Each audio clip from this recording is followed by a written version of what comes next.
yata. Ano, iliyada ko. AC power on delay. 220 volts AC. 220 volts AC. 10 amperes box.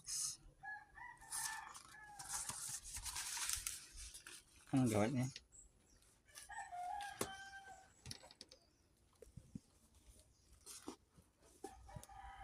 Philippines lang pa rin. Products Philippines. Kaya nga ninanap ni Ate Ninin so Philippines. Products Philippines.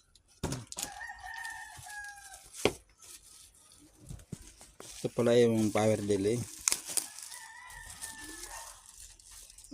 Maganda pala Magabaton. Maganda pala guys to sa mga appliances.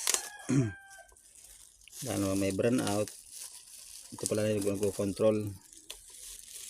Hindi ka agad pumapasok yung kuryente kagad sa ating mga appliances. Kaya ito yung nagiging pang niya, pang control. Kaya nga ni power on delay. Delay on the power. Delay on the panarep. Matik na pala to.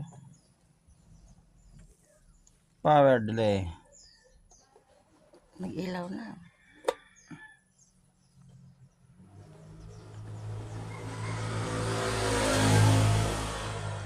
Saksak na?